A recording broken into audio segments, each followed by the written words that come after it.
Assalamualaikum warahmatullahi wabarakatuh. Waalaikumsalam warahmatullahi wabarakatuh. Seperti biasa ya.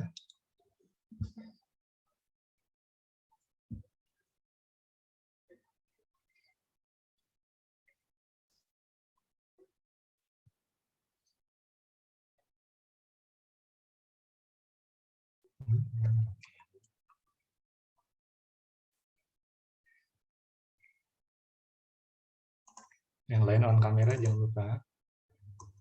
Kamalia.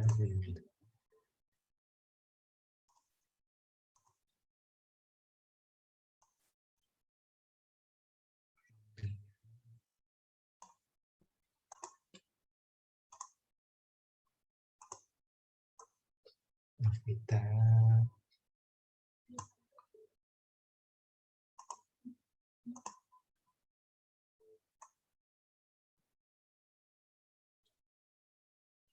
Bulan dari Intan ada?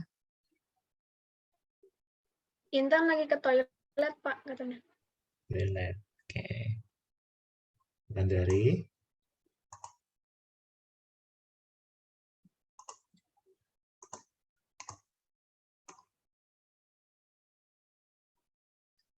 Oke, berarti Endah, Fahmi sama Rayhan belum ada ya. Nanti mudah-mudahan masuk mereka.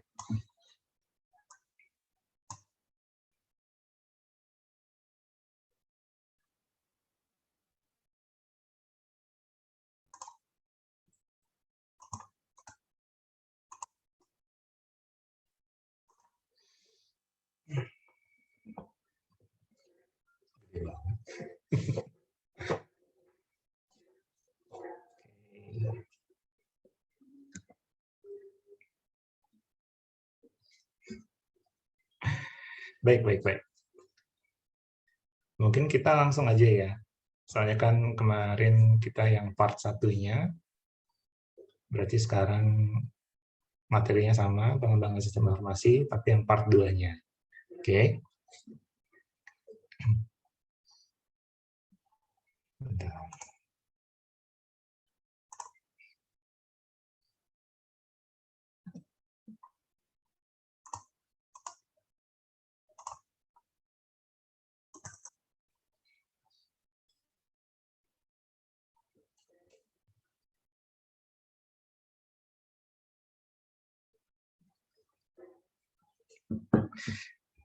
Sudah kelihatan semuanya? Sudah, Pak. Kita mulai ya. Nah, di part kedua pengembangan sistem informasi, nah capaiannya agak banyak ya, tapi dari masing-masingnya nggak terlalu banyak yang dibahas. Nah, jadi sekalian lihat, yang pertama saya pengen kalian tahu tuh, pengen kalian paham kenapa tuh perlunya pengembangan sistem informasi. Terus yang kedua, nah ada indikator-indikator nih kenapa pengembangan sistem itu diperlukan. Nah, itu saya ingin kalian paham. Terus siapa aja yang terlibat di tim pengembang sistem informasi, developernya, siapa aja orang-orangnya yang terlibat. Terus ada beberapa pendekatan sama metodologi pengembangan, itu juga saya akan jelaskan nanti. Nah, terus saya ingin kalian paham penjadwalan itu penting banget dalam pengembangan sistem. Ya, jadi ini capaian pembelajaran yang pertemuan kali ini. Kita mulai.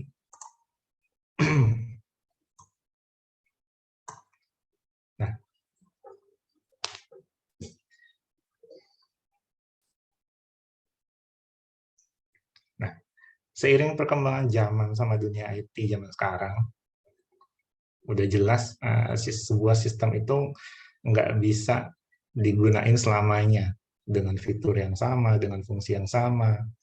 Pasti harus ada perubahan ya kan? Tidak ada sistem yang tidak diupdate zaman sekarang ini. Apa aja yang nggak luput dari update? Smartphone diupdate, TV diupdate, OS pasti diupdate, Office diupdate. ilmu juga diupdate. Jadi tidak ada kata outdate lagi sekarang, semua harus diupdate. Maka butuh pengembangan sistem informasi. Nah, ini kayak kemarin ya. Jadi perubahan di dalam sistem itu ada dua cara. Jadi kita perbaiki sistem yang lama, masih digunakan tapi diperbaiki, atau kita ganti sepenuhnya sama sistem yang baru. Paham ya kalau di sini mah ya? Jadi kita bisa perbaiki yang lama, atau kita bisa ganti seluruhnya dengan yang baru. Oke, Intan sudah ada ya. Nah, ada beberapa hal yang mendasari kenapa itu harus berubah. Nah, yang pertama tuh karena ada permasalahan pada sistem yang lama. Sistem kan perlu dirubah kalau ada yang men-trigger kan. Kita pun berubah kalau ada yang men-trigger gitu. Kita nggak mungkin berubah begitu saja. Power Rangers aja berubah kalau udah mulai kesulitan melawan musuhnya kan. Ultraman juga berubah keluar jadi besar kalau monsternya udah nggak bisa ditaklukkan lagi kan. Nah gitu. Jadi perlu ada yang men-trigger. Kenapa nih di sistem lama? Apa yang terjadi di sistem lama itu? Kenapa harus mesti sampai dilakukan pengembangan sistem informasi? Nah, yang jelas ada permasalahan pada sistem yang lama. Nah, misalnya adalah ada ketidakberesan data pada sistem yang lama sehingga hasilnya tidak sesuai harapan. Nah, ini biasa terjadi seperti ini. Ada error-error, ada data yang hilang, ada pokoknya akan muncul banyak kesalahan, pesan-pesan error, baik itu yang sengaja atau tidak disengaja. Ya, disengaja berarti ada orang dalam yang otomatis sistem lah, istilahnya seperti itu. Nah, yang menyebabkan data pada suatu organisasi tidak dapat terjamin kebenarannya. Nah, sedangkan data itu kan sangat diperlukan oleh organisasi kan. Validitasnya, akurasinya, itu harus benar-benar terjamin. Kalau enggak,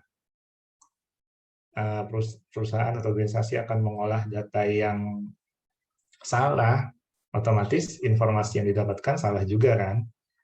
Nah, ini yang bahaya. Ada permasalahan di sistem lama, jadi datanya udah mulai nggak beres nih. Terus muncul juga, biasanya kan sistem kalau udah tua, nggak diupdate, itu pasti ada celah keamanannya. Baru ketahuan gitu misalnya. Terus ada orang iseng, masuk-masuk, istilahnya nge-hack lah ya kalau zaman sekarang ya. Di-hack, dimanfaatkan lagi mana gitu. Nah, untuk berbuat kecurangan. Itu lubang-lubang keamanannya itu. Jadi validitas dan integritas data di dalam organisasi itu menjadi berkurang. Itu masalah. Ya. Lalu masih di topik yang sama, permasalahan di sistem yang lama. Sistem nggak bisa lagi ngiringin pertumbuhan organisasi. Ya, organisasi pasti berkembang. Dunia apalagi. Nah, perusahaan kan atau organisasi itu harus ngikutin kan. Nah, kalau sistemnya nggak bisa ngikutin, ya nggak mungkin, nanti nggak akan berkembang. Ini contohnya, misalnya satu organisasi yang dulu lingkup bisnisnya cuma di dalam kota aja istilahnya. Nah, sekarang udah tumbuh, skalanya nasional, atau bahkan sampai luar negeri juga, internasional. Nah, pertumbuhan yang semacam ini tuh harus maksa. Jadi maksa sistem untuk berubah gitu, harus disesuaikan sama kebutuhan kerja. Ya, mungkin yang dulu masih konvensional, beberapa proses bisnisnya itu harus dirubah menjadi modern. Ya, dunia itu udah berubah, udah maju banget, ya itu harus dimanfaatkan teknologinya. Ya, cocok ya sama ilustrasinya sebelah kiri ya. Kalau konvensional pasti akan menumpuk sekali. Misalnya skalanya cuma dalam kota gitu, mungkin hanya memproses 100 transaksi per hari dengan 10 orang ya cukup lah. Tapi kan kalau udah internasional, akan banyak sekali transaksi yang harus diproses, belum lagi laporan ini itu. Kalau nggak manfaatin teknologi, masih konvensional, ya minimal minimal berubah. Kalau nggak bisa implementasi sistem, bikin sistem yang baru yang harganya mahal. Kalau masih konvensional nih, tulis-tulis pakai kertas, ya berubahlah ke Excel gitu biar ada perhitungannya gitu, dan lain-lain. Banyak kok caranya. Pasti masih ada perusahaan atau organisasi yang pakai sistemnya masih manual sekali, ya mungkin yang lingkupnya kecil lah ya, skalanya kecil sekali. Itu masalah. Nah, lalu untuk meraih kesempatan, opportunity, jadi perlu tuh pengembangan sistem informasi, ya, untuk meraih kesempatan yang lebih baik. Karena kesempatan itu sebenarnya banyak sekali. Ketika sudah berkecimpung di dunia bisnis, banyak sekali opportunity yang bisa diambil. Tinggal kita cara ngambilnya gimana, mampu atau enggak, disupport apa enggak oleh sistem seperti itu. Nah, misalnya contohnya seperti ini. Manajer-manajer di organisasi itu kan dituntut untuk menghasilkan satu kebijakan yang cepat gitu keluarnya, dan intinya kalau untuk middle level, top level, ya yang penting cuannya banyak lah, gitu. Untungnya banyak. Gitu. Nah, kalau tidak didukung oleh sistem yang tepat, ya susah. Contohnya sistem pendukung keputusan.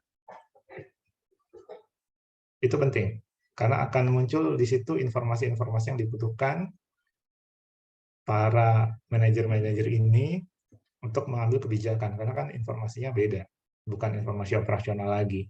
Tapi kalau yang ada masuk di sistem pendukung keputusan ini, sudah informasi yang sifatnya bisa digunakan untuk perencanaan strategis seperti itu. Ya. Jadi bisa menghasilkan kebijakan dengan lebih cepat dan tepat untuk meraih kesempatan itu. Karena kalau organisasi atau perusahaan nggak bisa ngambil kesempatan, peluang nggak bisa diambil, gagal ambil peluang, ya nanti lama-lama bisa drop, bisa rugi ya lama-lama. Nah, terus kenapa perlu pengembangan? Ya, karena adanya instruksi-instruksi atau direktif. Dari siapa biasanya? Dari faktor eksternal, pemerintah. Pemerintah mengharuskan untuk sampai berubah proses bisnisnya, otomatis sistem juga harus dikembangkan. Nah, ada kebijakan-kebijakan pemerintah yang memaksa sebuah organisasi menggunakan sistem yang tidak bertentangan dengan kebijakan tersebut. Contohnya gini, kalian tahu kalau misalnya sebuah smartphone itu akan dikaitkan dengan TKDN, tingkat kandungan dalam negeri. Berapa persen itu? Pernah tahu nggak soal TKDN? Pernah? Nggak tahu. Jadi, smartphone ya, sepengalaman saya, itu harus memenuhi 30% TKDN, tingkat kandungan dalam negeri. Nah, bagaimana 30% itu dicapai? Ada banyak caranya. Misalnya, mendirikan pabrik di Indonesia. Ya, sebuah smartphone kalau mau beredar di Indonesia kan pasti dari mana keluar ya. Itu tadi 30% memenuhi TKDN, tingkat kandungan negeri. Nah, contohnya kayak gimana? Bisa jadi pabriknya dibangun di Indonesia, atau menyediakan purna jual yang banyak di seluruh Indonesia, atau pengembangan software untuk si smartphone itu harus dilakukan di Indonesia. Ada bahasa Indonesia juga, banyak caranya. Dan itu harus memenuhi. Terus keterlibatan orang-orang Indonesia dalam produksi smartphone itu, pabrik sih ya jatahnya. Terus lebih banyak sih sebenarnya. Dan itu yang harus dipenuhi. Kalau nggak dipenuhi, smartphone tipe itu nggak boleh beredar di Indonesia. Nggak akan mendapatkan izin untuk izin edar dan untuk dijual. Gitu ya. Jadi biasanya karena faktor eksternal, pajak juga mungkin.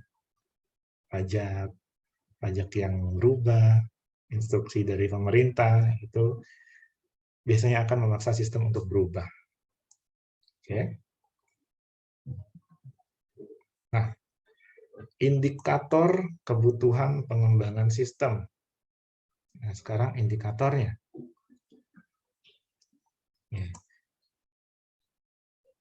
Seperti yang kita tahu, pengembangan sistem itu biayanya besar sekali, nggak cuma 1 juta, 2 juta. Kalau sistemnya semakin sulit, harganya akan semakin tinggi. Ya, bisa ratusan juta, bahkan miliaran. Apalagi yang cakupannya luas. Nah, jadi organisasi itu harus bijak betul. Nentuin dulu nih di awal. Sistem yang lagi digunain sekarang ini masih layak pakai apa enggak? Sudah harus di-upgrade atau enggak? Atau malah sudah harus diganti sepenuhnya atau enggak? Jadi harus visibility dulu ya. Visibility dulu. Kelayakan. Lakukan analisis kelayakan dulu. Ini beneran layak apa enggak untuk di-upgrade? Sistem yang lama ini masih oke apa enggak dijalankan? Nah, beberapa indikatornya ada setelah ini. Jadi, apa aja yang menyebabkan sistem yang lama itu harus diperbaiki, dikembangkan, atau bahkan diganti. Ini case-case ini sih sebenarnya. Case-case yang muncul biasanya ya, secara general aja. Ada banyak sekali. Misalnya, muncul tuh keluhan dari pelanggan. Dilihat dulu tentang apa tuh keluhannya, dari sisi apa. Apakah dari pelayanan, apakah dari produknya, dari jasanya.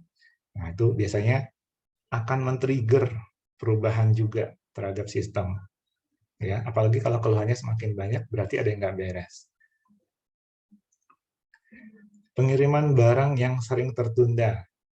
Oke, mungkin sistem gudangnya yang bermasalah, inventorinya, atau sistem pengirimannya yang bermasalah. Nah, itu kan harus dirubah juga di dalam sistem. Pembayaran gaji yang terlambat. Ada yang pernah merasakan?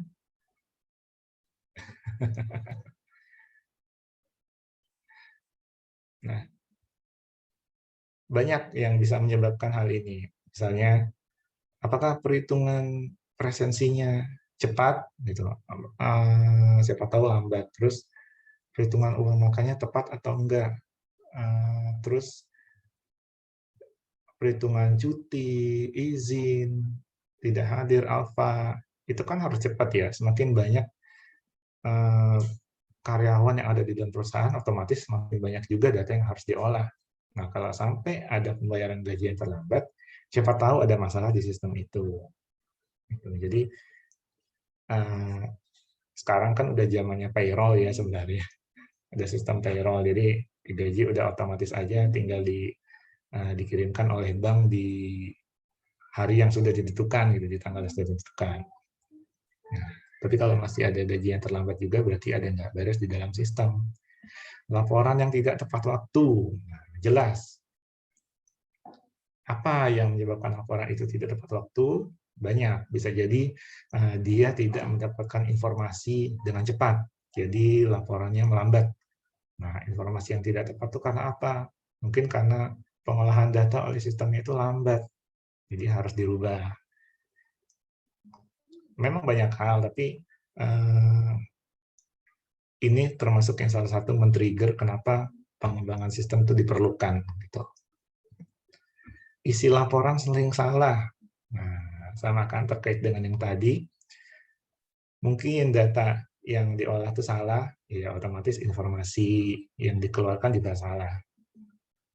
Apalagi masih konvensional kan, manual gitu dicari datanya satu-satu, nah itu juga lebih rentan terhadap kesalahan. Yang tersistem saja bisa salah, apalagi yang konvensional.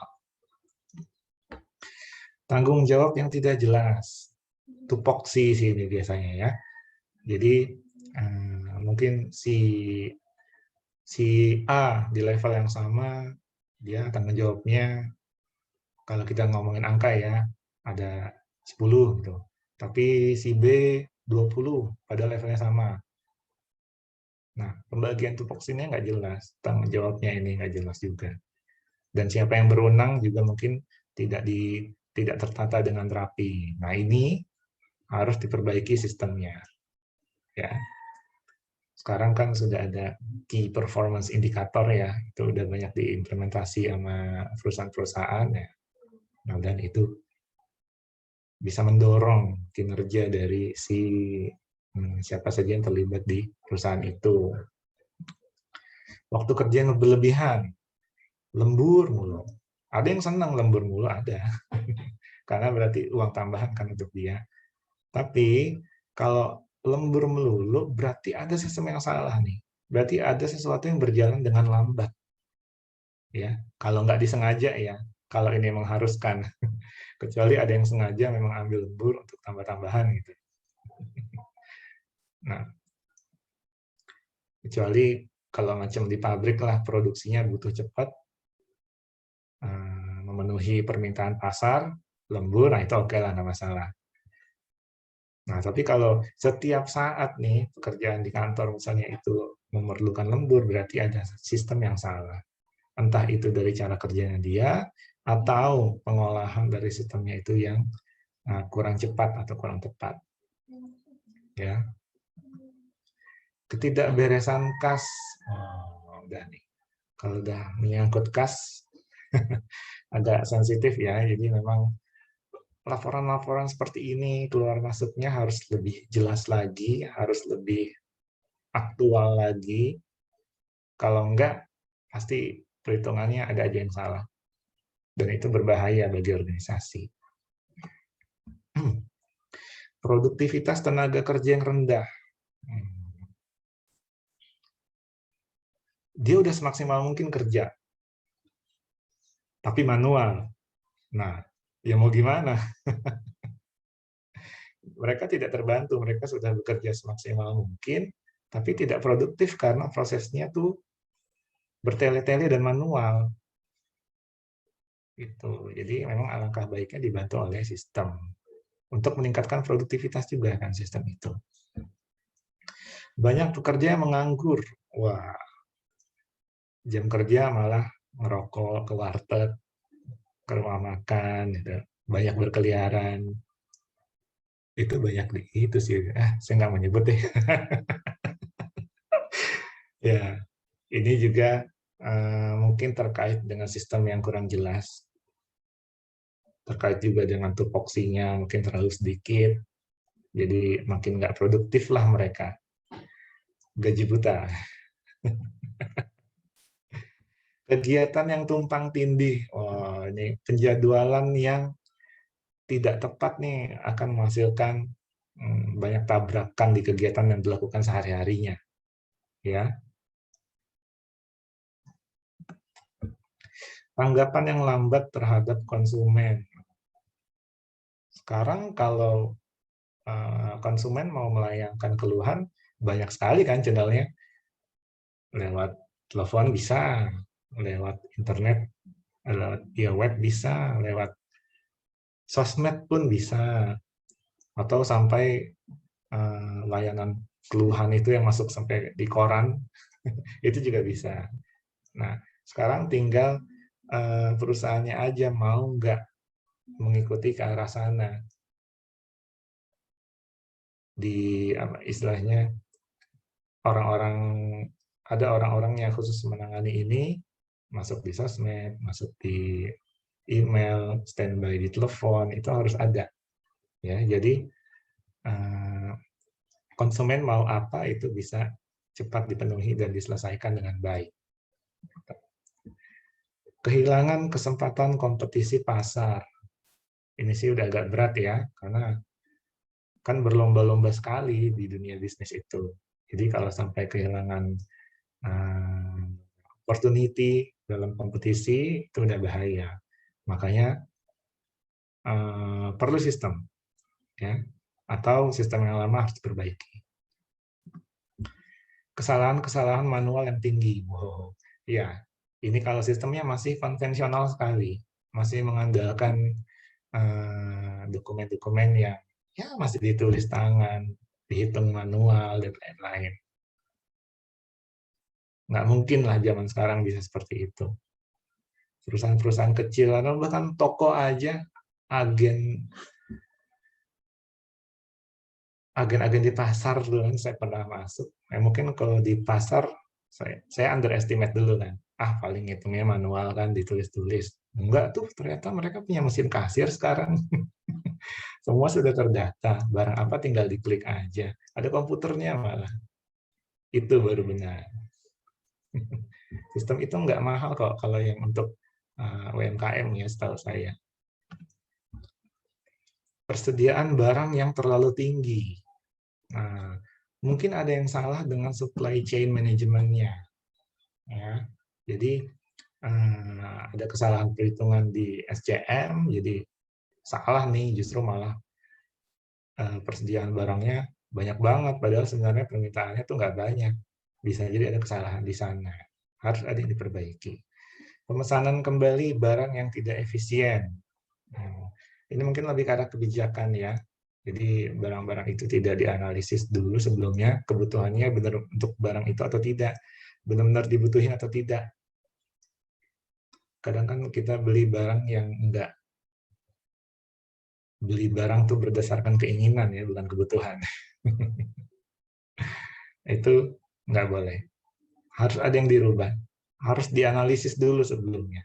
Benar nggak butuh barang ini? Atau cuma ingin doang? Nah, itu kan butuh proses. Kalau bisa itu tersistem juga. Kalau untuk skalanya perusahaan ya. Biaya operasional yang tinggi. Ya, apa yang menyebabkan biaya operasional tinggi? Banyak sekali. Ya mungkin proses bisnis yang terlalu panjang, jadi membutuhkan keterlibatan banyak pihak. Nah, butuh banyak SDM gitu misalnya. Nah, itu kan butuh banyak biaya juga. Atau butuh mesin-mesin yang kurang modern gitu. Mesin-mesin kurang modern, tidak terintegrasi, kurang canggih. Nah, itu kan biasanya butuh banyak, entah itu daya listriknya lebih banyak atau rentetan pekerjaannya lebih banyak, lebih panjang juga. Nah, itu akan meningkatkan biaya operasional. Harus ada yang dirubah. File-file yang kurang teratur. Nah, siapa di sini yang file-file di komputernya berantakan?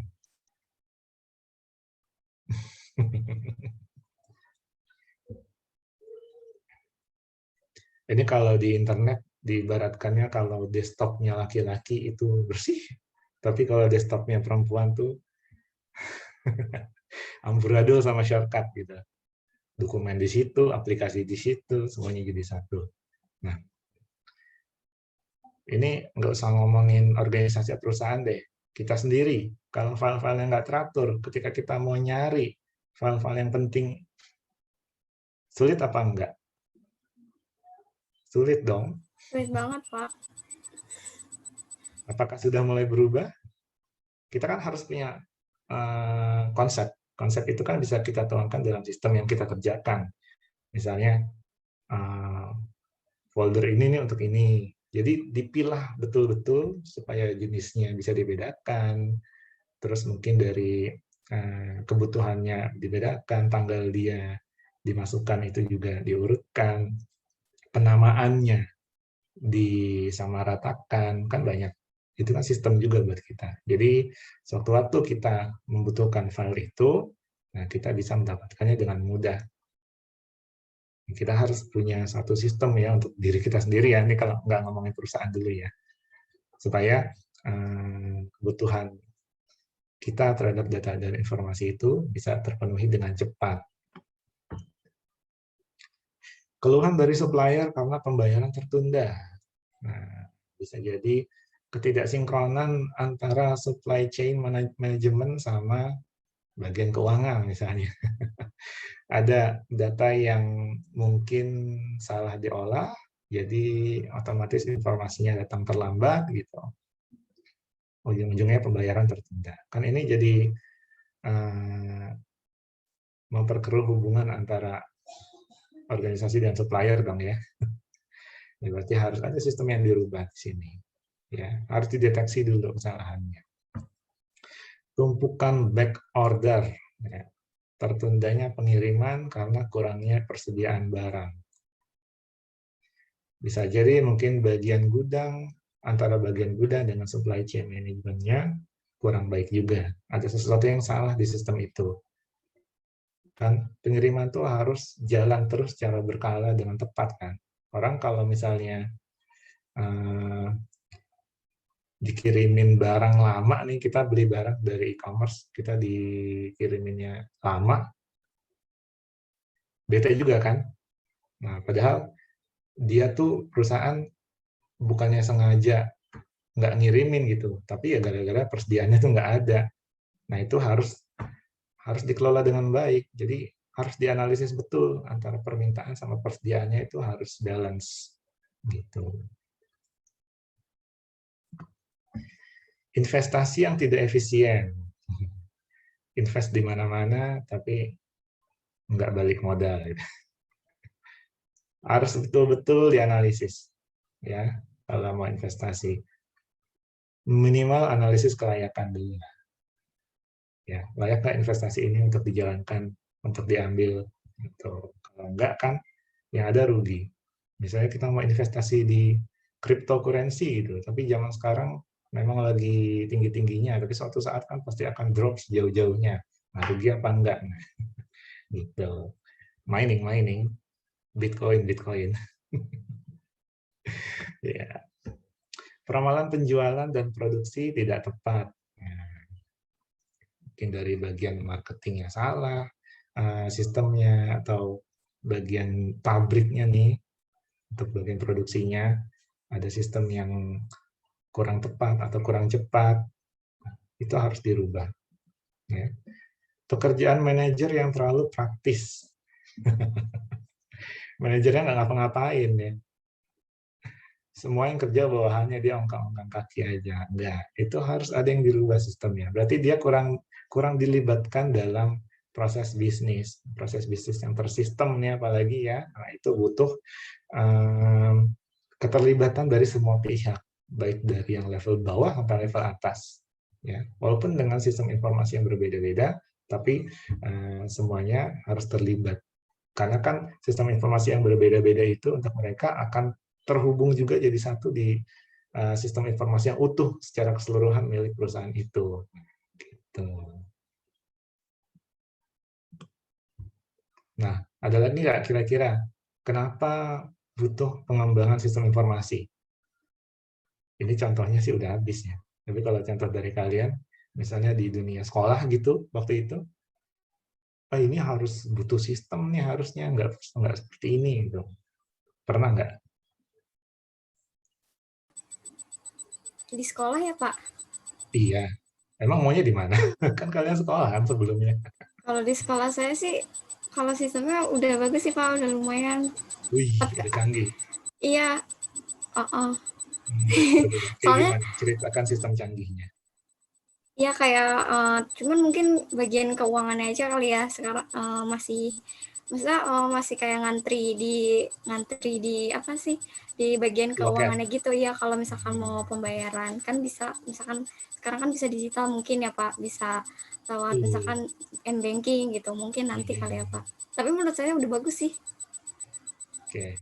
Ya memang nggak semuanya sih bisa dilakukan pengembangan dalam satu waktu. Mungkin terkendala biaya juga. Atau penyerapan dari si SDM-nya itu. Mungkin orangnya udah tua, jadi kalau dibuat ke sistem takutnya nggak bisa. Padahal kan kalau untuk keuangan sekarang udah zamannya pakai virtual account ya. Malah udah pakai ini uang-uang elektronik sekarang, pakai Dana bisa, pakai OVO bisa, pakai GoPay bisa, menyicil pakai Kredivo bisa. Ada lagi, nah itu pengalamannya di tempat sebelumnya.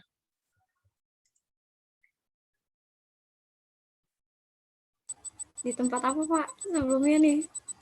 Ya boleh sekolah, kan tadi kamu udah. Itu Pak tanya Pak Kamal sama Intan tuh Pak.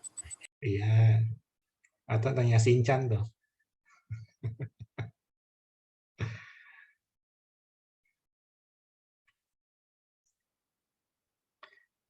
Untuk presensi kan mungkin ada yang sudah pakai fingerprint gitu ya.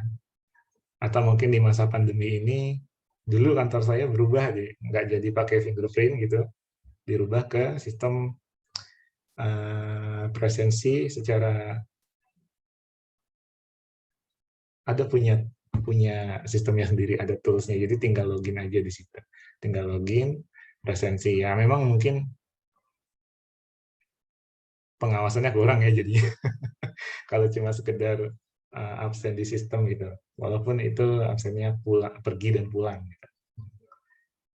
Kalau fingerprint kan memang nyata orangnya ada di situ gitu. Kecuali jarinya dilepasin dititip ke orang lain misalnya. Ayo, ada pengalaman lagi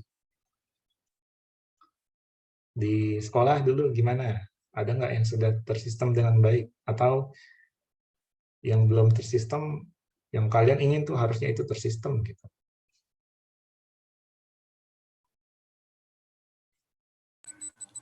Iya itu tadi sih Pak, yang bagian keuangannya aja. Soalnya yang lain-lainnya, menurut saya di zaman yang ini udah cukup mengikuti perkembangan zaman Pak. Kayak Memang contohnya mungkin bagian, saya mau cerita sedikit ya Pak. boleh. Bagian kan saya Kamal sama Intan jurusan administrasi perkantoran. Di Oke. situ labnya udah cukup memadai sih Pak, sistemnya juga bagus, sistem pembelajarannya kayak pas waktu kemarin ujian praktek itu, ujian kelulusan kan pakai sistemnya banyak tuh Pak, kan kayak kegiatan-kegiatan administrasi perkantoran yang membutuhkan waktu dengan cepat juga secara bersamaan kan. Jadi menurut saya bagus sih Pak, udah lengkap juga peralatannya.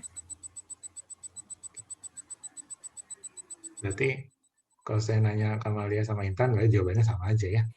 Ya Pak, Atau sekolah ya kalian ya. iya Pak, satu Oke. jurusan. Iya, iya, iya, iya. Oke. Ya, seperti itu. Jadi banyak sekali hal-hal yang trigger kenapa nih butuh pengembangan sistem nih. Ada apa yang salah?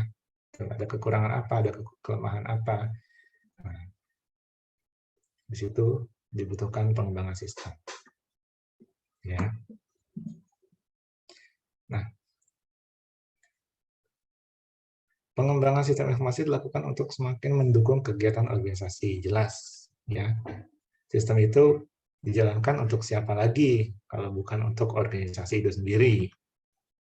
Nah, ini berulang lagi ya, bisa berupa pembuatan sistem baru atau penambahan untuk perubahan modul pada sistem yang sudah ada. Jadi, makanya ini saya kaitkan kemarin dengan sistem itu harus fleksibel. Jadi, ketika suatu waktu dibutuhkan untuk pengembangan sistem, modul yang ada tuh tinggal ditambahin aja dengan modul-modul yang baru. Lalu bisa langsung diintegrasikan lagi. Jadi, bisa cepat adaptasi sistem itu. Ya. Nah, ya, secara umumnya pengembangan sistem itu ada punya beberapa tahapan. Nah, tahapan ini sering disebut dengan yang namanya System Development Life Cycle. Nah, mulai dibahas nih ya.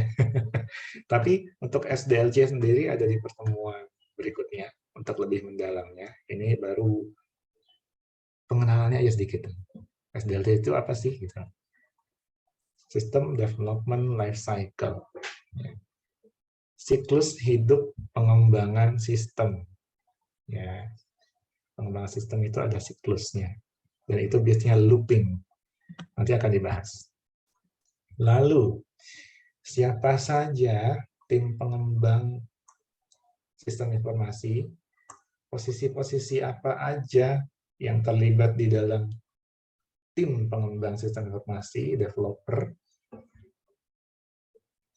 Kalau dari gambarnya, apa tuh?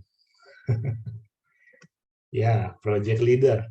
Ya, ini kayaknya di semua organisasi kepanitiaan ya pasti ada lah, nggak mungkin nggak ada leadernya. Nah, dia sebagai penanggung jawab utama proyek pengembangan sistem informasi.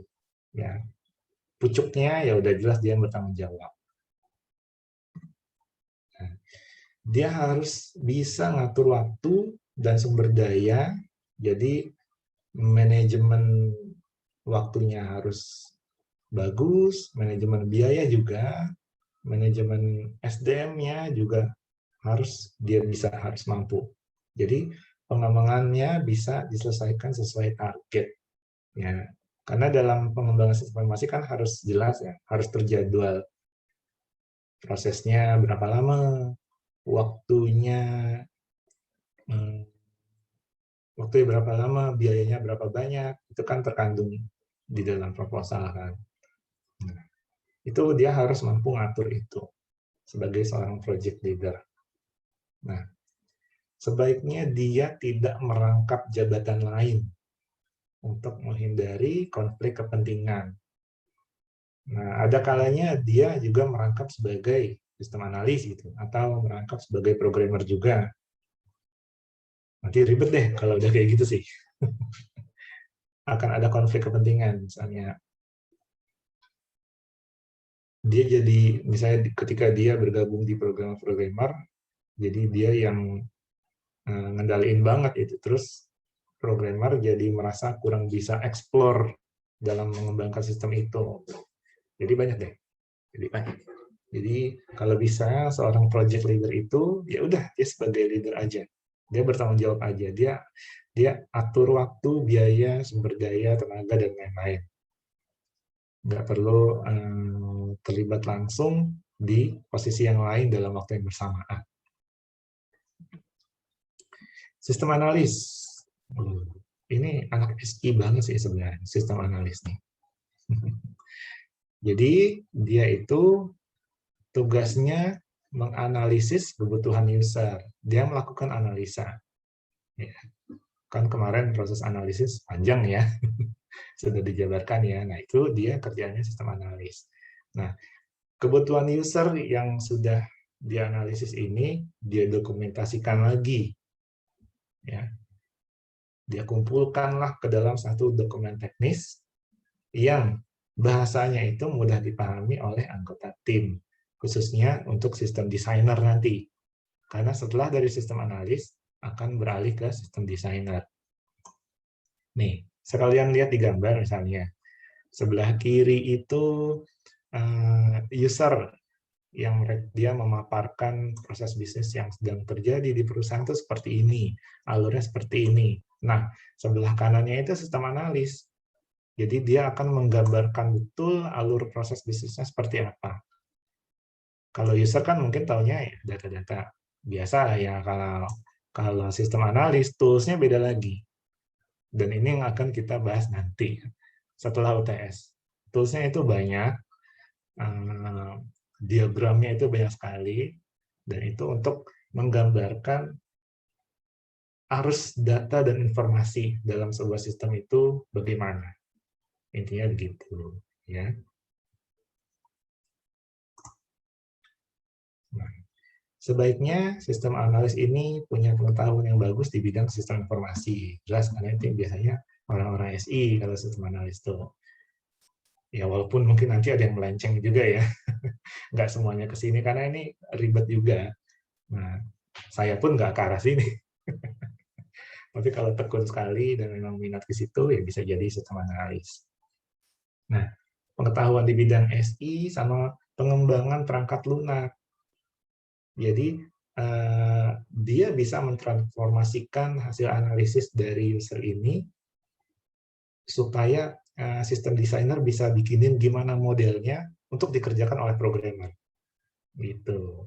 Jadi setidaknya harus tahu nih rekayasa perangkat dan rekayasa software itu kayak gimana, dia harus paham.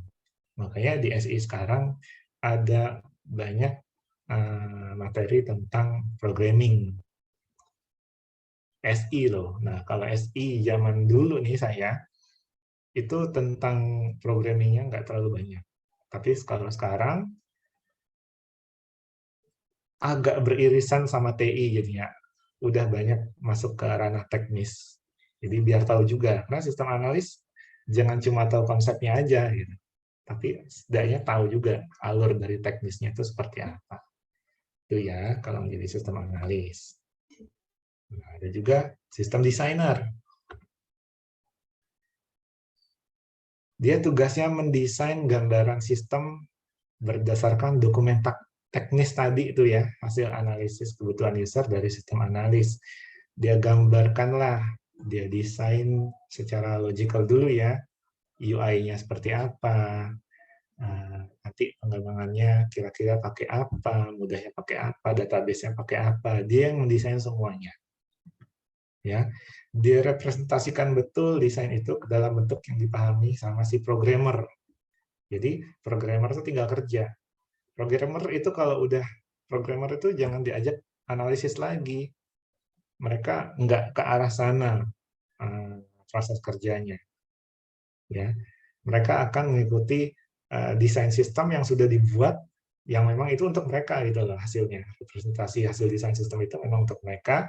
Jadi mereka bisa tinggal ngerjain itu, selesaikan, sudah. Ya.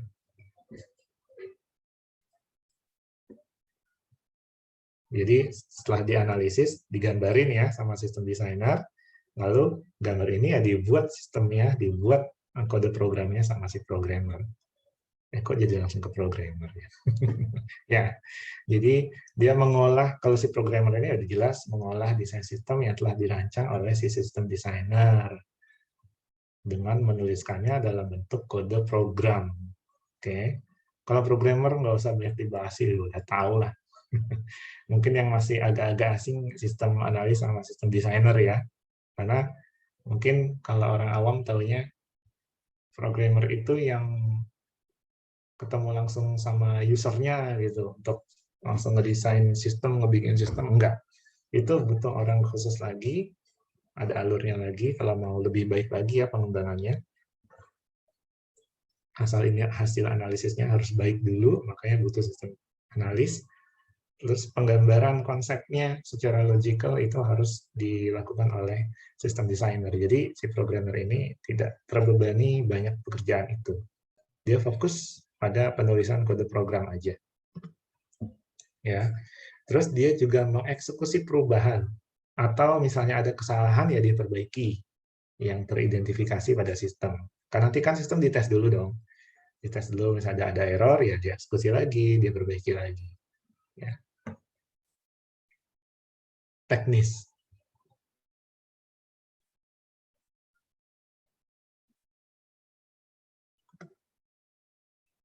Software Quality Assurance, ya, SQA. Nah, dia melakukan testing program sama mengidentifikasi kesalahan yang terdapat di dalam sistem. Ya, setelah sistemnya jadi oleh si programmer, dites dulu sama software Quality Assurance. Bisa juga dia kolaborasi sama user ya. Jadi dites dulu, trial and error dulu, ada masalah apa enggak di sistem itu. Nah, jadi dia bisa teridentifikasi dan dia memastikan proses pengembangan sistem informasi berjalan dengan baik.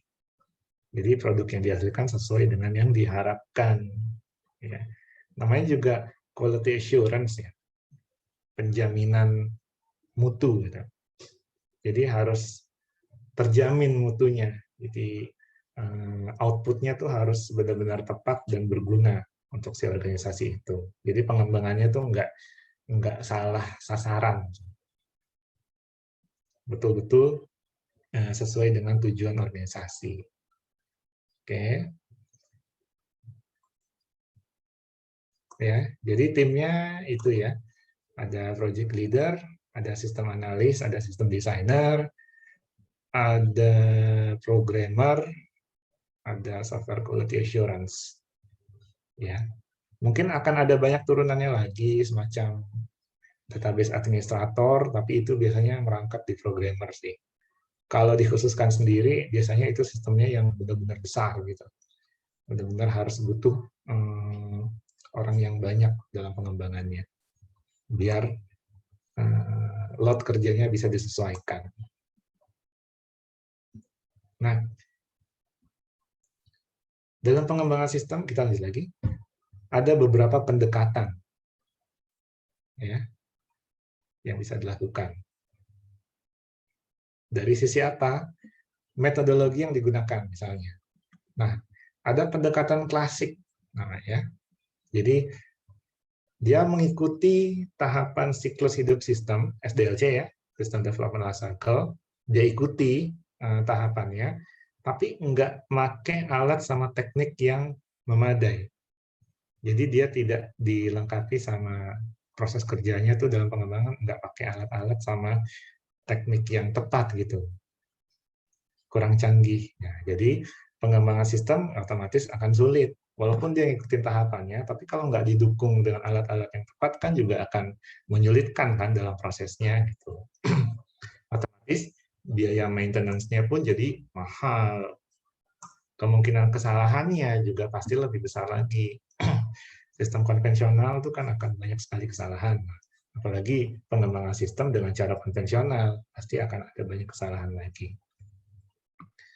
Berbeda dengan pendekatan terstruktur, jadi semua jelas. Terstruktur dulu dari awal nih, timeline-nya begini, tahapannya begini, fase-fasenya seperti ini. Jadi itu tinggal diikutin aja. Nah, kalau SDLC-nya sudah diikuti, terus alat sama tekniknya juga ada, disupport dengan baik, otomatis pengembangannya akan kebalikan dari pendekatan klasik ini. Lebih mudah kan dalam pengembangan sistem, maintenance lebih gampang, dan minim kesalahan. Kesalahan pasti ada ya. Dalam pengembangan sistem itu pasti ada, nggak mungkin nggak ada yang nggak salah gitu. Tapi bisa diminimalisir kalau semua pekerjaannya sudah terstruktur. Oke. Contohnya di materi aja deh. Ditekankan di capaian pembelajaran. Jadi kalian tuh nggak nerawang kemana-mana pikirannya. Fokus aja di capaian pembelajaran itu. Nah, itu yang akan dibahas di pertemuan kali ini. Seperti itu.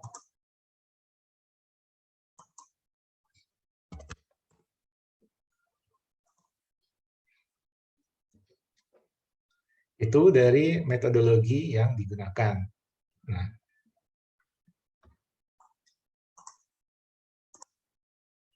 ada juga pendekatan dari sasaran yang ingin dicapai. Nah, sama ada dua. Yang satu pendekatan sepotong, one piece. Pendekatan sepotong. Nah, itu kayak gimana? Nah, pengembangan sistemnya menekankan pada satu kegiatan atau bagian tertentu aja. Ya, tidak whole system, tapi cuma bagian-bagian tertentu aja, atau cuma subsistemnya aja yang dikerjakan. Nah, kalau pendekatan sistem, nah itu menekankan sistem informasi itu sebagai satu kesatuan terintegrasi yang mencakup seluruh kegiatan atau bagian. Jadi kalau sepotong ini ya, ini tidak ada kelemahan atau kelebihan ya. Ini tergantung nanti apa yang mau dikembangkan dari sistem itu. Kalau memang kebutuhannya hanya di bagian tertentu saja, ya udah gunain aja yang pendekatan sepotong. Gitu. Tapi kalau benar-benar harus whole system gitu semuanya yang dirubah, dimodifikasi, yaitu harus ngikutin pendekatan sistem biar semuanya tercover. Ya, jadi tergantung sasarannya nanti seperti apa. Apakah memang bagian tertentu saja atau seluruhnya. Nah, terus bisa dilihat juga nih pendekatannya dari cara menentukan kebutuhan sistem. Nah, ada dua, pendekatan bawah naik, bottom up, sama pendekatan atas turun, top down. Nah, apa tuh bedanya? Bayangkan saja sebuah struktur organisasi ya, dari top level ke middle level sampai ke level bawahnya. Ya, ada pegawai dan lain-lain yang bergerak di operasionalnya langsung. Nah, kalau pendekatannya bottom up, jadi perumusannya tuh awalnya dari bawah dulu. Jadi transaksi apa saja yang terjadi, apa saja proses bisnis yang terjadi di sisi yang paling bawah. Nah, barulah perumusannya tuh naik lama-lama ke atas. Terus merumuskan dari hasil-hasil transaksi tadi yang ada di bawah, nah itu dirumuskanlah apa aja nih informasi yang dibutuhkan ke atas untuk dimunculkan ya, dimunculkan ke atas berdasarkan transaksi apa yang tadi sudah dirumuskan di awal. Jadi pendekatannya dari bawah. Kalau di struktur organisasi, sekali lagi saya ulang, ada top level, ada middle level, ada yang low level. Nah, yang low level ini kan akan bersinggungan terus dengan transaksi dan operasional harian. Dari bawah itulah yang dirumuskan. Baru nanti ke atas, bagaimana informasinya dimunculkan ke atas. Seperti itu. Nah, tapi kalau pendekatannya top down, perumusannya justru dari atas. Ya. Jadi yang mengawali pengembangan sistem itu justru dari atas dulu. Ini mungkin saja terjadi kalau perusahaan ini baru mau berkembang, gitu, baru mau dibuat. Jadi bisa jadi dirumuskan dulu nih gimana sasaran kita, tujuannya gimana, kebijakannya seperti apa saja. Nah, barulah dibuatkan model transaksinya seperti apa di bawah, alur prosesnya dan lain-lain. Nah, jadi bedanya mungkin kalau pendekatan bawah naik ini perusahaan yang sudah lama bergerak ya, sudah berkembang atau mungkin sudah tersistem, jadi harus dirunut dari bawah nih. Dilihat dulu transaksi-transaksi terjadi apa aja, proses-proses bisnis terjadi apa aja, barulah dimunculkan informasi ke atas itu seperti apa. Tapi kalau yang top down, ini bisa terjadi di perusahaan yang mungkin baru mau berkembang, belum banyak transaksi yang diproses, jadi bisa diikuti dari rumusan sasaran, tujuan, kebijakan, dan lain-lain. Nah, pendekatan berikutnya adalah dari cara mengembangkannya. Apakah pendekatan menyeluruh atau moduler? Nah, kalau menyeluruh, pengembangan sistemnya itu serentak semuanya, jebret. Keseluruhan sistem sekaligus. Semua dikembangin dalam waktu yang sama.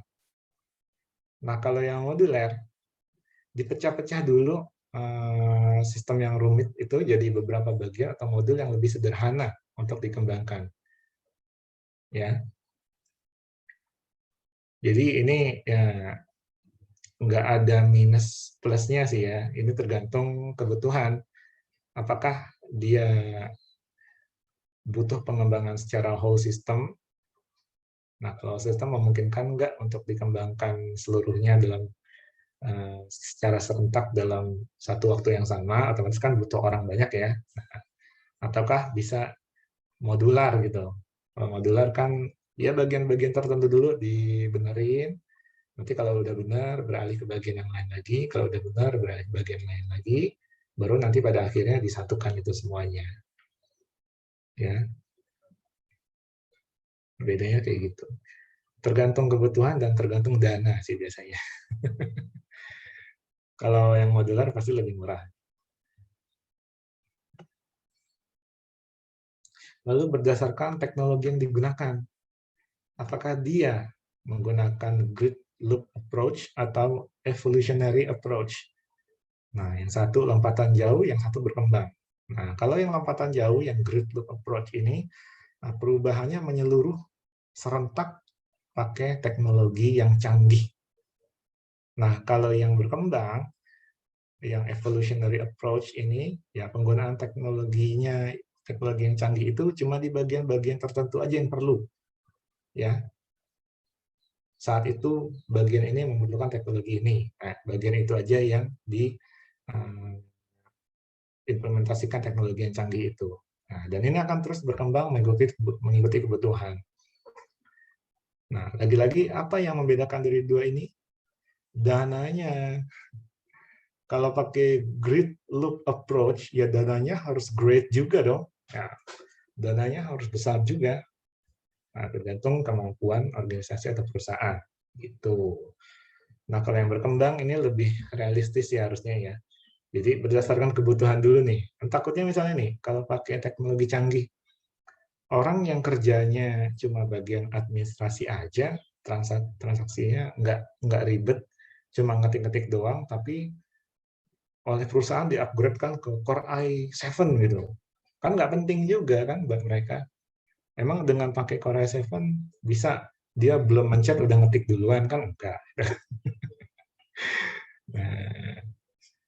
Gitu. Jadi ya memang lebih baik pendekatan berkembang ya, evolutionary, karena lebih realistis aja kalau dari sisi budget dan dari sisi analisis kebutuhannya. Tapi kalau memang dananya unlimited, ya silahkanlah di-upgrade lewat pendekatan yang grid loop approach, kalau memang kuat dari sisi itu. Ya. Tapi memang kalau mau berubah secara keseluruhan, mau nggak mau orang biasanya dipaksa untuk implementasi teknologi yang baru. Mau itu orang yang masih muda atau tua, itu akan dipaksa. Karena kalau nggak begitu, kondisi perusahaan atau organisasi akan gitu-gitu aja, gitu, nggak berkembang. Harus dipaksa. Kuda aja harus dipecut kan supaya lari.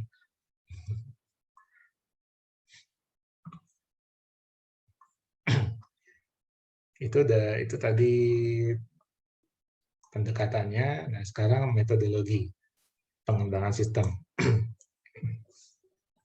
Nah, metode itu apa? Ini nggak langsung metodologi ya. Metode itu apa sih? Ya, aturan, cara, teknik yang sistematik untuk mengerjakan sesuatu. Itu yang namanya metode. Ya, aturan, cara, teknik yang sistematik untuk mengerjakan sesuatu. Bikin susu kan ada metode ya. Ambil susunya berapa sendok, masukkan air hangat, air panas, diaduk, baru siap untuk dinikmati.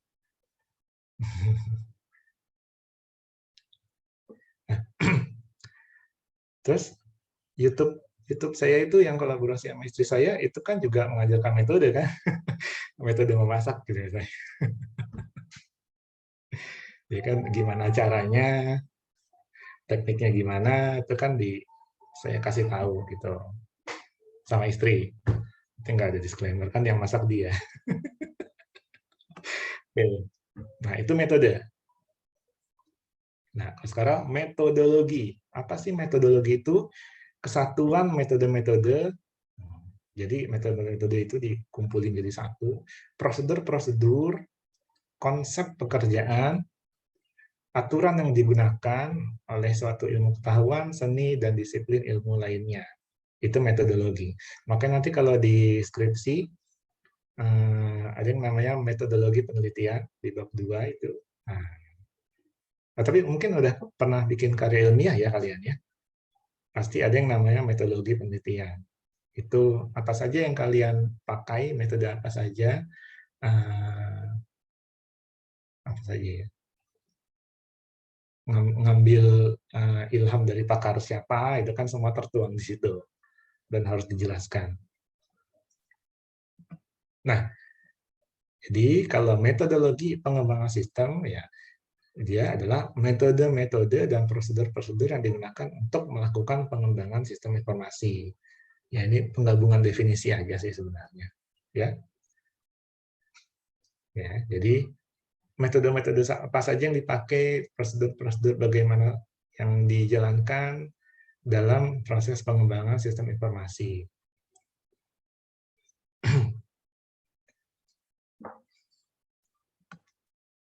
Nah, metodologi pengembangan sistem ini ada banyak sekali representasi model pengembangannya.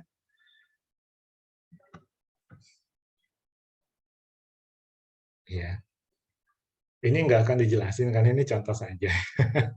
Kalau dijelasin satu-satu lama, ya, karena nggak sampai ke sana juga. Karena kita metode ya paling pakai SDLC, waterfall juga nanti itu. Kita nggak pakai yang seribet ini. Ya, RAD mungkin sering dengar ya, Rapid Application Development.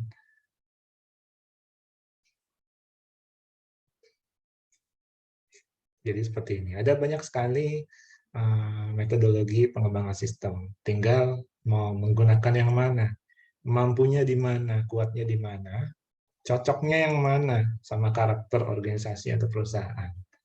Ya, karena ini beda-beda karakternya sistemnya, belum tentu misalnya RAD, misalnya perusahaan ini cocok pakai RAD, tapi pengembangan selanjutnya pakai Joint Application Development, belum tentu. Karena ini beda-beda karakternya. Ya, intinya ada banyak sekali. metodologi dalam pengembangan sistem. Oke. Nah, sekarang ke penjadwalan pengembangan sistem. Nah, dalam pengembangan sistem informasi, penjadwalan proses itu benar-benar merupakan hal yang harus diperhatikan dengan serius. Nggak cuma pengembangan sistem aja sih ya, dalam kehidupan sehari-hari juga kan harus terjadwal. Kita harus punya manajemen waktu dengan baik. Gitu. Kalau enggak, pasti keteteran kita dalam melakukan hal-hal apapun itu. Ya. Kalau di awal saja udah gagal bikin jadwal yang benar gitu, ya bisa dipastiin project itu juga bakal kacau karena ya otomatis nggak punya manajemen waktu yang baik. Nah, projectnya ini nggak kelar-kelar gitu, molor terus, ada aja kesalahan. Terus otomatis gara-gara waktunya lebih panjang ya biaya meningkat juga karena kan orang-orang yang terlibat di dalam pengembangan sistem harus dibayar dong. Nah, semakin lama mereka bekerja, otomatis akan semakin juga pengeluaran yang digunakan untuk membayar mereka. Jadi biayanya akan semakin bengkak. Ini kalau nggak punya manajemen waktu yang baik. Ya. Coba lihat ini. Itu Maret ya, Maret, April, Mei, Juni, Juli, Agustus. Ya. Oke, ini pengembangan sistem. Aktivitasnya nggak melulu seperti ini ya. Hari ini sebagai contoh aja. Jadi saya jelasin dulu, di visibility itu analisis kelayakannya dulu. Layak nggak sistem ini dibuat? Belum analisis secara mendalam ya, tapi dilihat dulu secara general, layak nggak sistem ini untuk dikembangin gitu. Nah, barulah dilakukan analisis secara mendalam. Nah, setelah analisis secara mendalam, didesain gimana pengembangan sistemnya, lalu setelah itu development, programmer yang kerja di sini ya, dibuat, dikembangin sistem itu berdasarkan hasil dari desain. Nah, setelah jadi, quality assurance, dicek dulu nih, ada kesalahan enggak, mutunya bagus apa enggak. Nah, kalau sudah baik, nih, terjamin, nggak ada error lagi, diimplementasikan sistem itu. Ini tahapan yang nggak bagus seperti ini, tapi sebagian besar tuh seperti ini. Ya, analisis kelayakan dulu, setelah itu dianalisis secara mendalam, baru didesain, lalu dibuat ya, di-develop. Nah, setelah selesai di-develop, dicek dulu nih, ada error apa enggak, kalau udah beres semuanya, baru diimplementasikan. Nah, ini terjadi, ini versi 1 ya, ini terjadi, nah, di bulan Maret, itu dilakukan analisis kelayakan dulu, lalu di bulan setelah itu selesai, di bulan Aprilnya dilakukan analisis secara mendalam. Nah, lanjut, setelah itu di bulan Mei-nya didesainlah sistem informasi itu. Di bulan Juninya ditulis tuh, dikembangkan, di programmernya jalankan, dibuat sistem informasinya, lalu di bulan 7 jalan, quality assurance-nya, di testing, trial and error, baru di bulan Agustusnya diimplementasikan sistem itu. Bagaimana menurut kalian metode pengembangan penjadwalan yang seperti ini? Bagus sih, Pak. Bagus? Sistem gitu, iya. Oke, ini versi 1 ya. Nah, ini versi 2. Nanti kita analisis dulu, nanti kita analisis apa perbedaan dari dua versi ini. Gitu. Nah, di bulan Maret nih misalnya, kalau di versi 2, setelah ini bukan berjalan barengan ya, tapi terjadi di dalam bulan yang sama. Misalnya, tetap akan berurutan. Nah, analisis kelayakan dulu di bulan Maret. Lalu setelah itu dilanjutkan analisis yang mendalam di bulan yang sama. Nah, di bulan berikutnya, mungkin ada masuk fase desain kan? Mulai didesain, oke enggak? Nah, mulai di-develop juga. Udah sesuai atau belum? Nah, dilakukan lagi lah analisis kelayakan.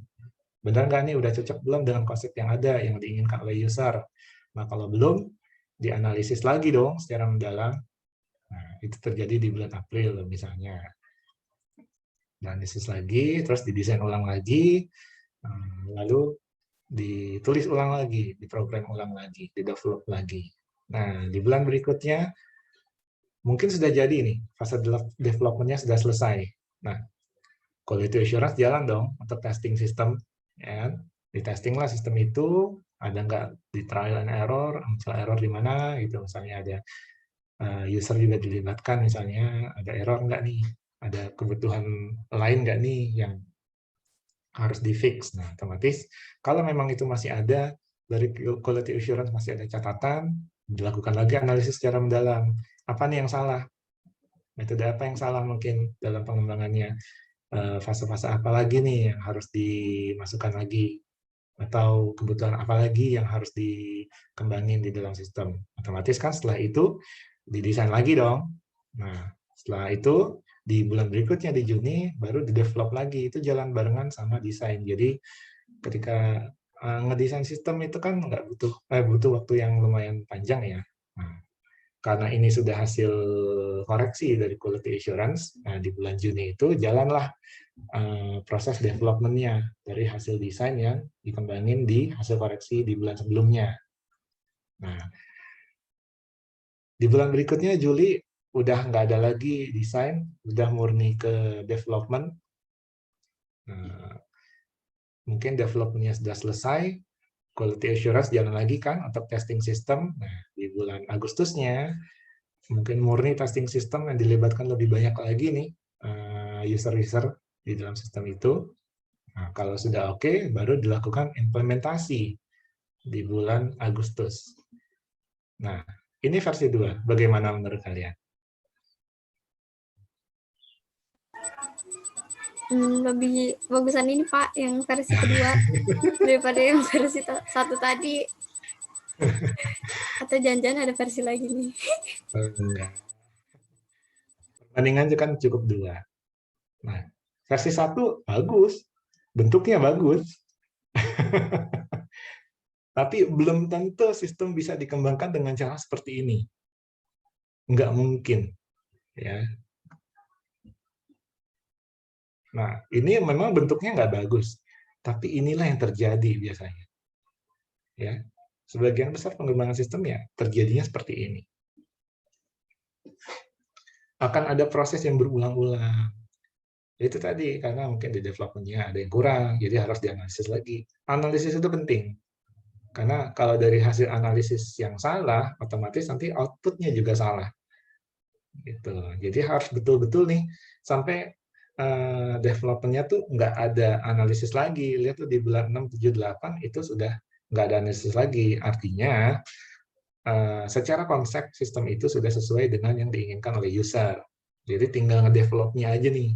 Develop udah benar belum? Masih ada error nggak? Kalau nggak ada, kalau masih ada error, ya benerin lagi dikit lah tuh. Kan masih ada fase development kan tuh di bulan Juli. Nah, kalau udah nggak ada, udah clear semuanya, nggak ada error lagi, ya implementasi. Gitu. Jadi yang lebih baik adalah yang versi 2. Ya. Nih, kalau dari catatan saya ya, kegiatan visibility ini, yang analisis kelayakan ini, yang versi 1 cuma dilakukan di awal project. Ya. Kegiatan analisis belum dilakukan sama sekali. Kita lihat yang versi 1. Kalau biar nggak bingung sini deh. Nah,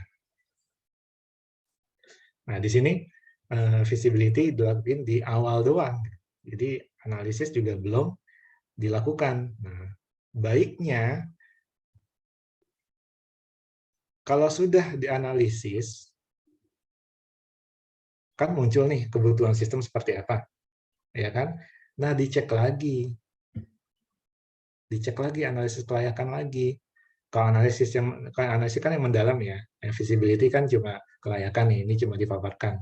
Ini gini loh, udah oke belum gitu kan? Nah, baiknya setelah kebutuhan user tuh udah ketahuan nih, udah dianalisis dengan baik, dicek lagi dong ke usernya. Ini udah oke belum nih? Jangan-jangan salah nih hasil analisis kita gitu. Udah sesuai dengan udah sesuai belum dengan keinginan Anda gitu sebagai user yang lebih tahu soal sistem kan. Nah, jadi resiko-resiko yang muncul itu bisa kita apa ya? Kita hilangkan gitu. Karena kalau jalan begitu saja, kan nggak ada istilahnya nggak ada kontrol dong dari usernya. Kita nggak melakukan fase analisis kelayakan lagi. Udah pokoknya jalan gitu aja gitu. Udah pokoknya ini hasil analisisnya kita jalanin gitu. Nggak ada ngomong-ngomong lagi ke usernya. Nah, baiknya diomongin lagi. Karena kalau dari awal nggak benar ya ke belakangnya pasti nggak benar juga. Kan tadi penjadwalan yang salah bisa bikin waktu pengerjaannya molor sama biaya membengkak, ya kan? Nah, jadi pastiin betul di fase-fase awal, di tahap-tahap awal, di bulan-bulan awal itu hasil analisis kebutuhan sistem dari user itu sudah harus betul-betul fix, ya. Jadi biar nggak ada lagi nih di bulan-bulan berikutnya ada tambahan gini nih karena ada error, enggak. Jadi betul-betul harus dipastikan itu sudah fix, ya. Nah, terus nih kita lihat ke desain yang di bulan Mei kalau ini. Nah, ketika mendesain khususnya interface ya, user interface sama desain interaksinya seperti apa. Nah, kalau bisa dites lagi, dites dulu oleh si quality assurance, udah sesuai atau belum sama kebutuhan user. Kan dia tahu nih, dia sudah tahu kan kebutuhan user tuh gini. Nah, kita nggak perlu ke user lagi sih ya, karena ini kan sudah ranahnya di developer. Nah, jadi dipastikan dulu nih interface-nya sudah sesuai, terus interaksi dari alur proses dari sistem itu sudah jelas seperti apa. Tuh. Harus diomongin. Kalau kayak gini, main desain aja, habis itu main development aja, dihajar terus gitu kan, nggak peduli, nggak lihat ke belakang lagi, nggak lihat fase-fase sebelumnya lagi, nah itu salah. Nah, sekarang lihat ke yang jeli, quality assurance. Nah, dari quality assurance setelah proses quality assurance, nggak ada lagi proses development. Emang yakin begitu sistem itu selesai di develop itu udah 100% betul? Enggak kan? Jadi ya kita harus agak tektokan lagi sama development, karena pasti nggak mungkin lah di dunia ini ada yang sempurna dalam pengembangannya ya. Nggak mungkin tiba-tiba selesai di develop itu nggak ada error sama sekali, terus sudah sesuai, itu nggak mungkin. Pasti ada perubahan, pasti ada yang muncul kesalahan, itu pasti. Nah, itu harus dibarengi kegiatannya dengan development. Jadi develop selesai, quality assurance jalan. Oh, masih ada error, develop lagi, quality assurance jalan. Nah ya, di bulan 7 ya, quality assurance belum oke, di-develop lagi. Nah, sampailah dia sudah oke, nggak ada proses development lagi, nah barulah dia testing ke user juga. Seperti itu. Ya. Jadi yang versi 1 secara bentuk menarik, tapi secara prosedural itu nggak mungkin dijalanin, karena hebat banget gitu loh. Ini mah zero mistake namanya kalau yang versi 1. Dan kayaknya nggak mungkin. Nah, karena kan di awal saya bilang juga sempat kan, komunikasi itu penting. Jadi kalau kayak gini, kalau yang versi 1 kayak pakai kacamata kuda aja gitu, udah jalan terus, pokoknya ngerjain sampai selesai. Nggak bisa, harus koordinasi lagi dengan user, terus di analisis ada sistem analis, di desain ada sistem desain, di development ada programmer. Nah, itu harus koordinasi terus satu sama lain. Ya, karena kan kita inginnya apa saja yang sudah dianalisis, kebutuhan user sudah jelas, requirement-nya sudah jelas, itu bisa dituangkan di sistem yang kita kembangkan. Gitu. Jadi jangan sampai salah. Nah, jadi ingat, ada dua yang harus diperhatikan di dalam penjadwalan pengembangan sistem ini. Produknya. Nah, setiap tahapan pengembangan kan akan menghasilkan produk. Ya, ibaratnya kalau di sistem menghasilkan modul lah ya. Nah, kesalahan dalam tahapan pengembangan akan membuat kesalahan yang semakin besar di produk akhirnya. Ya, jadi produk ini harus betul-betul didevelop dengan baik. Modul-modul ini harus dikembangkan dengan baik. Jangan sampai ada kesalahan. Karena kalau salah di awal, udah pasti belakangnya berantakan. Gitu. Berarti dia nggak analisis kalau di awalnya salah. Lalu yang kedua adalah prosesnya. Nah, proses ini meliputi tahapan pengembangan mulai dari visibility tadi, analisis kelayakan, sampai implementasi. Nah, kalau proses itu nggak dilaksanakan sesuai dengan jadwal, kemungkinan proyeknya gagal itu juga akan besar. Dan proyek gagal, udah waktunya panjang, buang-buang duit, ternyata ujung-ujungnya proyeknya gagal. Nah, itu kan salah dong ya. Jadi, pastikan betul produknya ini tepat, apa yang kita kembangkan itu sudah benar-benar di produk akhirnya itu benar-benar tepat guna, lalu dalam prosesnya tidak ada yang salah. Ya. Paham yang soal penjadwalan? Paham ya?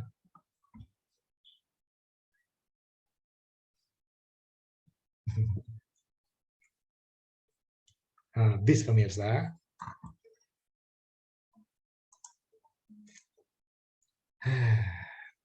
Sambil mungkin ada yang mau bertanya, saya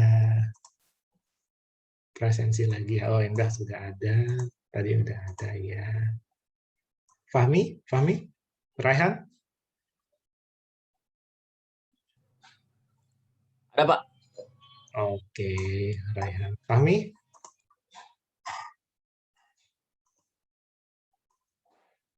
Fahmi ada? Ada, Pak. Jadi di luar kamu.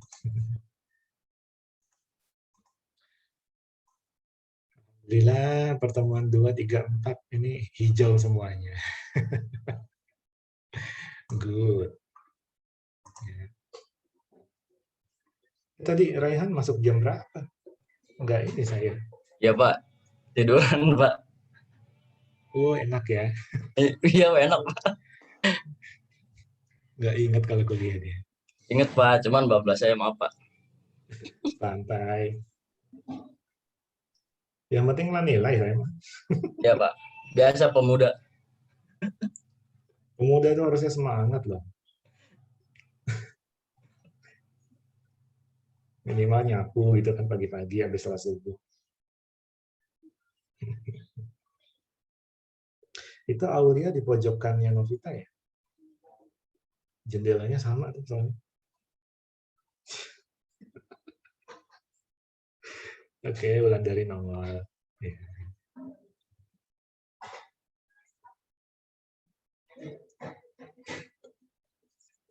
Ayo, ada yang mau bertanya nggak? Silakan.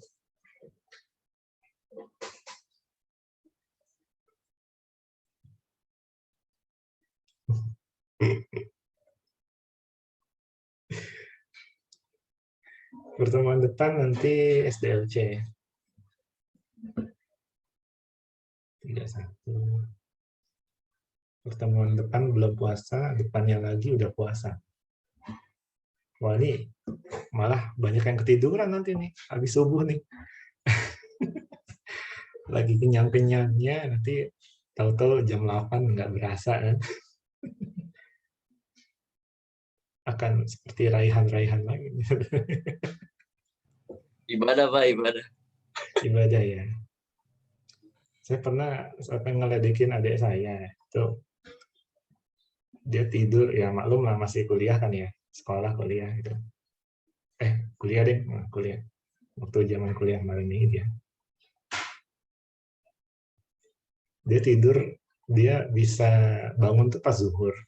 Habis sholat zuhur, dia tidur lagi sampai asar. Baru bangun. Makanya itu ibadah atau latihan meninggal, kan saya bilang gitu. Real sebulan.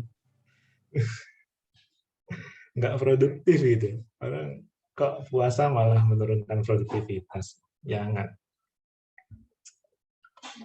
Oke, ada yang mau ditanyakan nggak? Mungkin tadi ada yang belum paham. Silahkan.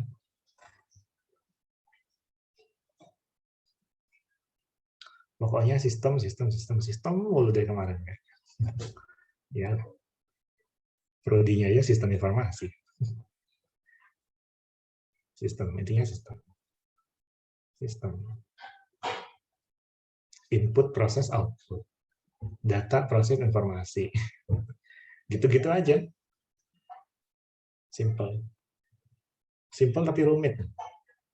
Simpelnya karena prosesnya sebenarnya singkat, tapi yang diolah banyak tuh makanya jadinya rumit.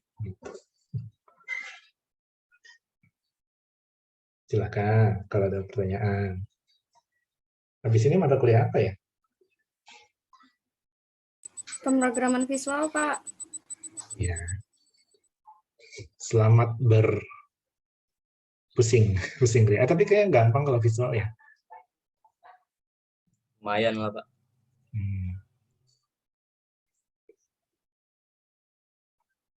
Fahmi ngebul ya.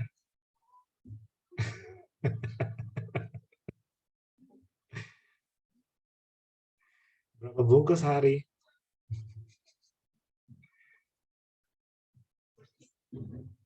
Nggak dengar. Yaudah, ayo silakan kalau ada yang mau bertanya. Firly ketawa-tawa aja.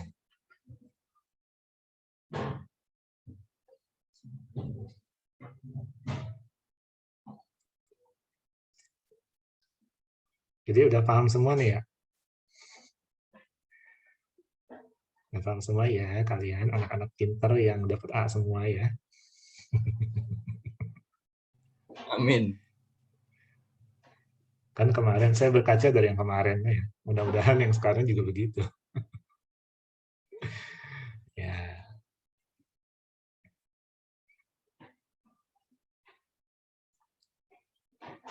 Udah paham ya? Oh, berarti gantian saya yang bertanya nih. Nggak. Udah biarkan kalian mengeksplor sendiri, kan nanti materinya saya upload. Untuk yang kemarin udah saya upload ya. Untuk yang pertemuan 2 ada perubahan judul, jadi udah saya re-upload itu. Jadi saya tambahkan konsep, karena memang itu sebatas konsep aja.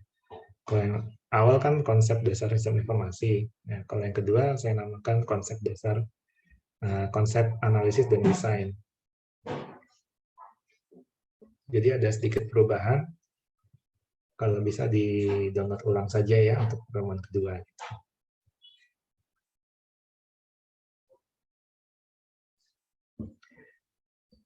Apa mau disudahi saja?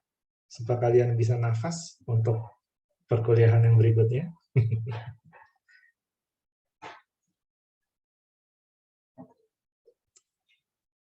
Oke lah. Kalau gitu saya tutup aja ya. Mudah-mudahan bisa dipahami semuanya ya. Nah, jadi, baik. Perkuliahan hari ini sudah cukup. Mudah-mudahan bisa kalian pahami semuanya. Bermanfaat juga bagi kalian semua ya. Tetap semangat, jaga kesehatan. Selamat pagi. Assalamualaikum warahmatullahi wabarakatuh. Waalaikumsalam warahmatullahi wabarakatuh. Waalaikumsalam warahmatullahi wabarakatuh. Terima kasih, Pak. Terima kasih, Pak. Terima kasih, Pak. Oke.